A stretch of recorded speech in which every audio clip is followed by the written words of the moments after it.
Good evening, live from New Delhi. You're watching DT India Live, India's voice to the world. I'm Shubhendu Ghosh, coming up in the next 30 minutes. New milestones for Make in India. Electronics manufacturing grows fivefold in the last decade. Exports rise 6 times, crossing 3.25 lakh crore rupees. Bhagavad Gita and Natyashastra inscribed in UNESCO's Memory of the World Register. Prime Minister Modi calls it a proud moment for every Indian. United States threatens to withdraw from Ukraine talks if no progress made in the coming days. Kremlin says 30-day moratorium on striking Ukrainian energy infrastructure has expired.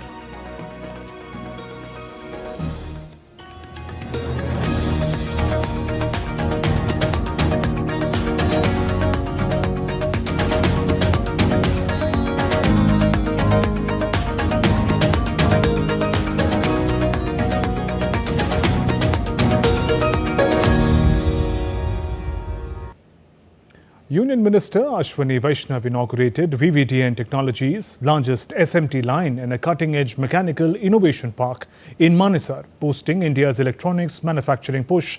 The facilities will enable complex tech production, generate skilled jobs, and strengthen the vision of Make in India and self-reliant country. DT India's Taposh Bhattacharya gets us more.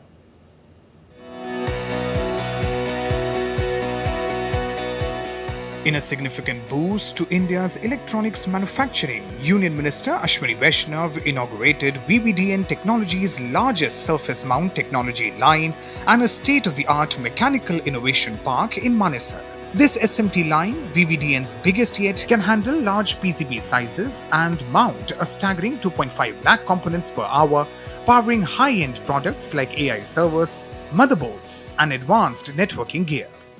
In the last 10 years, one of the major success of Make in India program of our Prime Minister Shri Narendra Modi ji's is the big growth, big jump in electronics manufacturing and exports. We are here in a facility which has a design team as big as 5,000 design engineers. And these design engineers are designing some of the most complex products. They are taking a big leap from the legacy systems and designing products where AI is embedded in the product itself. Right next to it stands the 1.5 lakh square feet Mechanical Innovation Park, equipped with CNC, EDM, and cutting-edge injection molding machines, creating a seamless path from design to manufacturing. Honorable Prime Minister has approved electronics component manufacturing scheme in the cabinet very recently. That will further deepen the electronics manufacturing ecosystem. That will further lead to job growth. That will further amplify the advantage that we have. VVDN is India's only company with deep design-led manufacturing and backward integration, leading innovation in AI, EVs, laptops, and Wi-Fi 7 technology. Minister Vaishnav highlighted that under Prime Minister Narendra Modi's Make in India vision, electronics manufacturing has grown fivefold in the last decade, now topping 11 lakh crore rupees. Exports have grown 6 times, crossing 3.25 lakh crores. The active components are getting covered under the semiconductor program, and the passive components will be covered under the electronics component manufacturing scheme. Together, these two will, in a sense, complete the entire bouquet for deepening and widening the electronics manufacturing ecosystem in our country. India's growing design talent, he said, is our edge, making us a true contender in the global electronics race. Tapas Bhattacharya's report for DD India. Prime Minister Narendra Modi engaged in a constructive conversation today with American tech billionaire Elon Musk, delving into a range of issues of mutual interest. The discussion revisited topics covered during their meeting in Washington, D.C. earlier this year. Underscoring the shared vision for technological advancement, Prime Minister highlighted the immense potential for collaboration between India and the United States in the domains of technology and innovation. He reaffirmed India's steadfast commitment to advancing partnerships in these areas. Moving on, India's Ministry of External Affairs has slammed Bangladesh for the comments made by its officials on developments in West Bengal. MEA in a statement says, and I quote, "We reject remarks made by Bangladesh side with regard to the incidents in West Bengal. This is a barely disguised and disingenuous attempt to draw a parallel with India's concerns over the ongoing persecution of minorities in Bangladesh, where the criminal perpetrators of such acts continue to roam free. Instead of making unwarranted comments on indulging in virtual signaling, Bangladesh would do better to focus on protecting the rights of its own minorities." The United States has said it will stop trying to broker Russia-Ukraine peace deal within days unless there are clear signs that a deal can be done. Speaking from Paris after meeting with European officials, US Secretary of State Marco Rubio said on Friday that if it's doable, we're in. If not, we have other priorities. But we're not going to continue with this endeavor for weeks and months on end. So we need to determine very quickly now, and I'm talking about in a matter of days, whether or not this is doable over the next few weeks. If it is, we're in. If it's not, then we have other priorities to focus on as well. High-level talks in Paris on Thursday brought together US officials Marco Rubio, Steve Witkoff, Ukraine and Europe's three powers to discuss Ukraine's future. A new meeting of envoys from the United States, France, Britain, Germany and Ukraine will take place next week in London. Rubio later called Russia's Foreign Minister Sergei Lavrov to discuss the Paris meeting. Lavrov and Rubio agreed on the need to maintain prompt communication channels in light of the London meeting next week.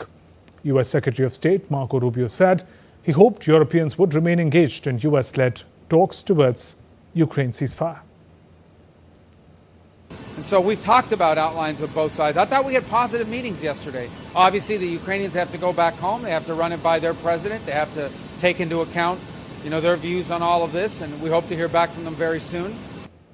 Meanwhile, Kremlin said on Friday that some progress had already been made in talks about a possible peace settlement to end the war in Ukraine, but that contacts were rather complicated with the United States. Kremlin spokesperson Dmitry Peskov told reporters that contacts are quite complicated because the topic is not an easy one, adding Russia is committed to resolving the conflict, ensuring its own interests and is open to dialogue. Asked if United States could withdraw from the search for a peace settlement in Ukraine, Peskov said the question was for Washington. Peskov, when asked if the energy moratorium was over, said it had already been a month, but that no orders from the president had been received to change Russia's position.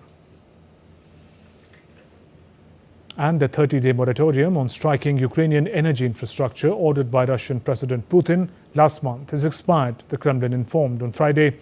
Russia announced the truce on March 18th following a call between Putin and US President Trump. But both Moscow and Kiev accused each other of repeatedly breaking it. The short-lived moratorium was one of the few commitments Trump had wrangled from Russia in his attempt to broker a ceasefire in the three-year conflict. Putin rejected a joint US-Ukrainian proposal for an unconditional and full ceasefire put to him before.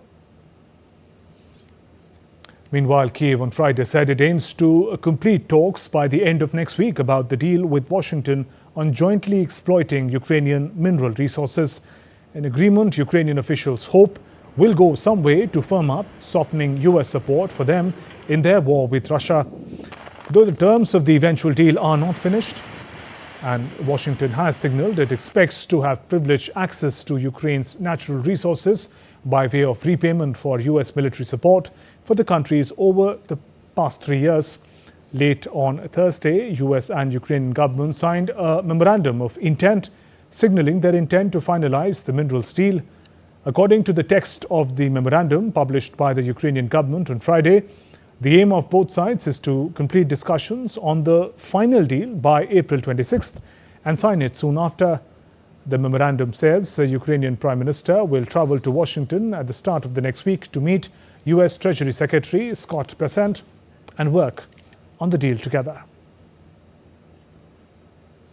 Ukrainian President Zelensky has said that Kiev has intelligence which shows China is supplying artillery and gunpowder to Russia.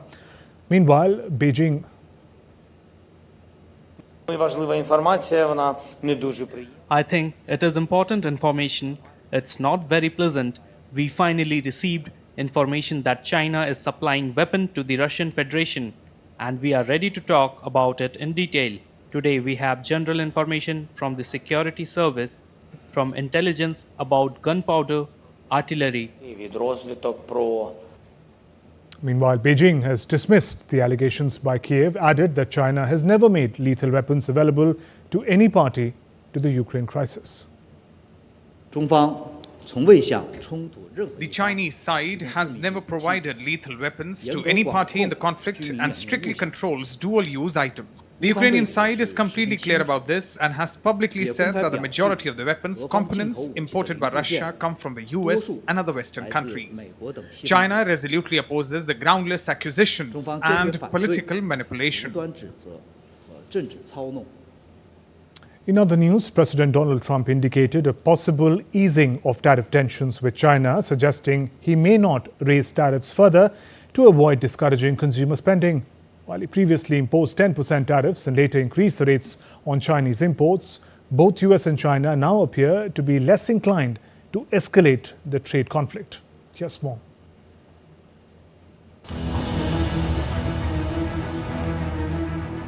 US President Donald Trump said on Thursday that the United States was in talks with China on tariffs. A day after saying that the ball is in China's court, Trump on Thursday signaled a potential end to the tit-for-tat tariff hikes that shocked markets. Although his administration has hinted that the possibility of securing up to 90 trade deals during the 90-day pause in tariffs. Trump tempered expectations, saying that any agreements would come at a certain point, downplaying the urgency of a fast-track timeline. At a certain point, yeah, we're in no rush. We're in no rush. Moving along very nicely, and we're going to end up with a baseline of a substantial number, which we never got anything. You know, the United States never got anything. Oh, we're going to make a deal. We'll have a deal. I think we're going to make a very good deal with China. Speaking in Oval Office, Trump said that China and the US are in talks to make a deal on tariffs and that it can be made over the next 3 or 4 weeks. The president was cagey when asked if he had spoke directly with Chinese President Xi Jinping, despite having dropped several hints in the past that he has. I have a very good relationship with President Xi, and I think it's going to continue. And I would say they have reached out a number of times. Xi or they? Well, the same. I view it very similar. It would be top levels of China. And if you knew him, you would know that if they reached out, he knew exactly. He knew everything about it. He runs it very tight, very strong, very smart. And yeah, we're talking to China. Chinese President Xi Jinping's visit to Cambodia was being seen as a charm offensive in Southeast Asia, where he has also stopped by Vietnam and Malaysia in the wake of the US tariffs that hit the region hard. Meanwhile, the Trump administration shielded on Thursday domestic exporters and vessel owners servicing the Great Lakes, the Caribbean, and the US territories from port fee to be levied on China's built vessels, aiming to revive US shipbuilding. The Federal Register notice posted by the US Trade Representative was watered down from a February proposal for a fees on China-built ships for up to $1.5 million per port, call that sent a chill through the global shipping industry. Bureau Report, DD India. The United States unveiled new port fees on Chinese-built and operated ships on Thursday in a bid to boost domestic shipbuilding industry and curb China's dominance in the sector. The move, which stems from a probe launched under the prior administration, comes as the US and China are locked in a major trade war over President Trump's tariffs. US Trade Representative Jamison Greer said in a statement, ships and shipping are vital to American economic security and free flow of commerce. He also said new fees, most of which will begin in mid-October. Hungary expects to sign a business deal with the US in 6 months that could help offset the likely impact of tariffs imposed by President Donald Trump. European Union member Hungary's car industry is a key driver of its economy, but faces potential hit from US tariffs, while the country contends with a slower than expected economic recovery, tries to curb inflation ahead of next year's elections. Bennünket illet, mi tárgyalunk az amerikaiakkal. As far as we are concerned, We are in talk with Americans about economic issues which would be advantageous for us. The tariffs will be negative for us, but we negotiate about other economic deals to offset those tariffs. Vámháború végkifejletéből nem. And still to come on this edition of DD India Live. US Supreme Court will hear arguments on May 15th regarding President Trump's executive order restricting automatic birthright citizenship. At least 58 people killed in US strikes on fuel port in Yemen. FBI arrests Babbar Khalsa terrorist Harpreet Singh in the US on Friday.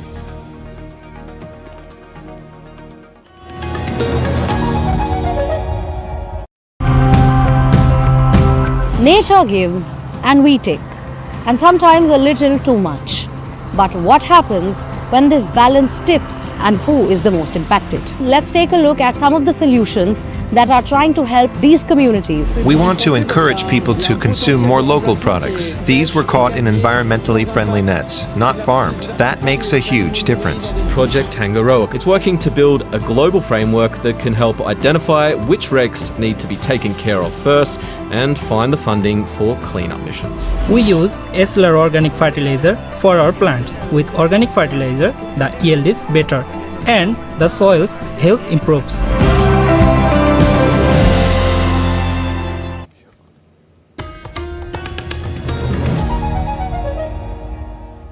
You're watching DD India Live. I'm Shubhendu Ghosh. The US Supreme Court said on Thursday it will hear arguments next month over Donald Trump's bid to broadly enforce his executive order to restrict automatic birthright citizenship. The court in a brief order deferred action on an emergency request made by Trump administration to narrow the scope of nationwide injunctions imposed by judges. Meanwhile, US President Trump said the case over his executive order to restrict automatic birthright citizenship is easy to win. I am so happy. I think the case has been so misunderstood. That case, birthright citizenship, is about slavery. If you look at the details of it, the signings of it, everything else, that case is all about slavery. And if you view it from that standpoint, people understand it. But for some reason, lawyers don't talk about it, the news doesn't talk about it. That's not about tourists coming in and touching a piece of sand and all of a sudden they're a citizenship. They're a citizen. That is all about slavery. If you look at it that way, the case is an easy case to win. And US strikes in a fuel port in Yemen killed at least 58 people in one of the deadliest since the United States began its attacks on Iran-backed militants. Houthi-run Al-Masirah TV said 126 people were also wounded in Thursday's strikes on the western fuel port of Ras Isa, which the American military said aimed to cut off source of fuel for the Houthi militant group. United States has vowed not to halt the large-scale strikes that began last month in its biggest military operation in Middle East since President Donald Trump took office in January, unless the Houthis cease attacks on Red Sea shipping.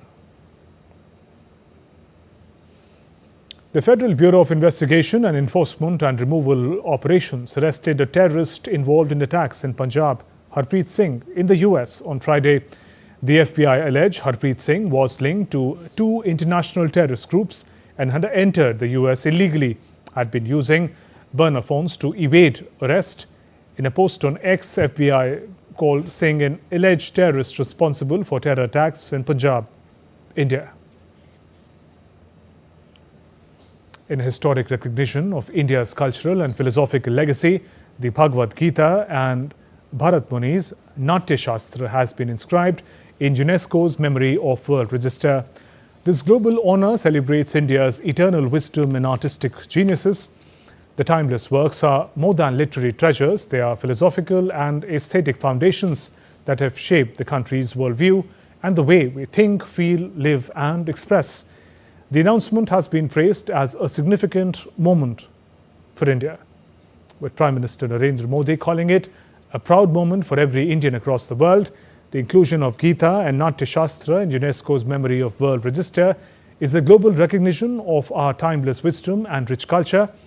The Gita and Natyashastra have nurtured civilization and consciousness for centuries. The insights continue to inspire the world, he says. April 18th marks the World Heritage Day. This year, theme focuses on heritage under threat from disaster and conflicts. The International Day of Monuments and Sites was approved by 22nd UNESCO General Conference in 1983. More in this report.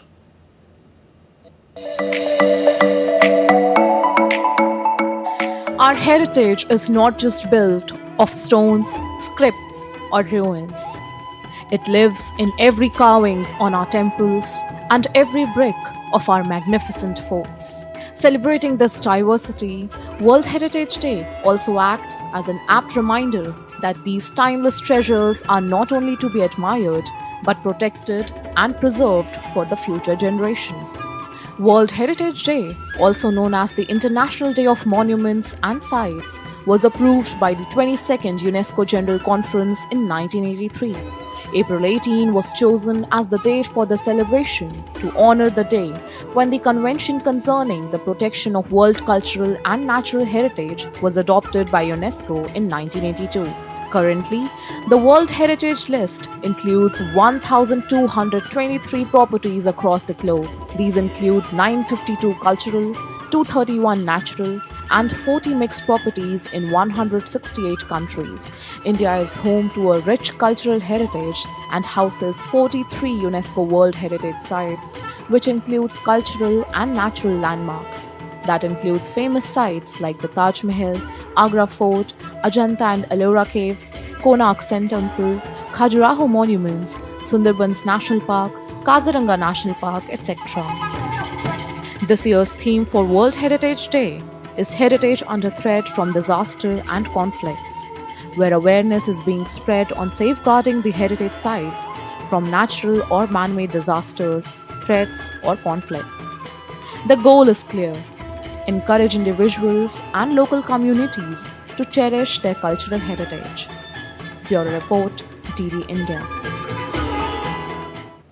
Let's turn to sports. Rajat Patidar and Royal Challengers Bangalore will face Shreyas Iyer's Punjab Kings in the 34th match of the Indian Premier League on Friday. Both Bengaluru and Punjab have equal points in equal games, which is 8 points in 6 games. But Bengaluru are currently placed at the 3rd position, whereas Punjab are at 4th. As a team, Punjab will be high on confidence after their 16-run win over Kolkata in the recent low-scoring thriller. Even the form guide of both teams is identical. Punjab and Bengaluru started their IPL 2025 campaigns with back-to-back wins before stumbling in their respective third games. Also, Bengaluru franchise is the only team to have won all 4 of their away matches, but they are yet to open their account at home. Both Punjab and Bengaluru look settled in their 11 and are expected to go ahead with the same team for the match on Friday. India's squash players Anahat Singh and Veer Chotrani stormed into the semi-finals of World Championship qualifying event, keeping their hopes alive for the berth at the upcoming World Championship in Chicago.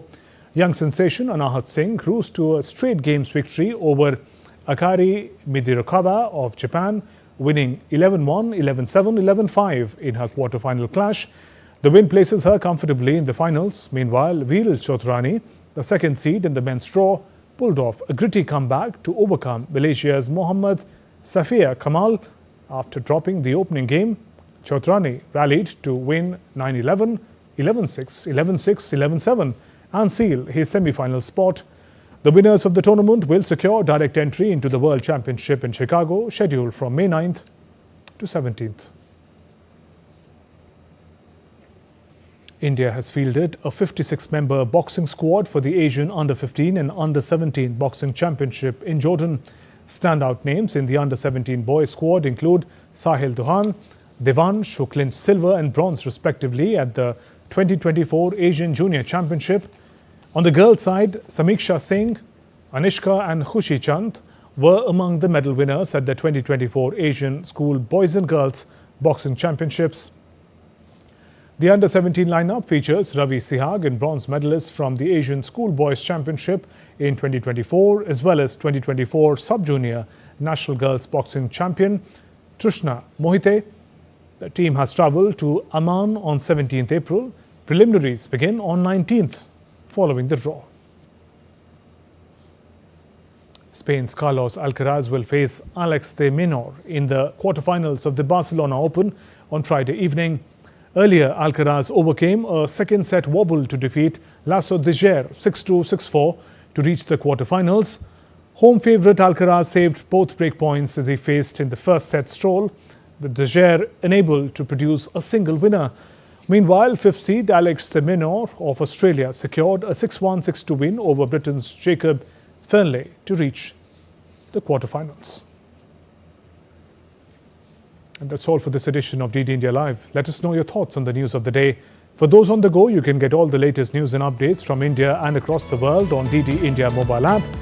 This app is available on both Android and iOS platforms. Scan the QR code and download now. And we'll be back with more news as it breaks here on DD India. I'm Shubhendu Ghosh from all of us here in Delhi. Thanks for watching DD India Live. Namaskar.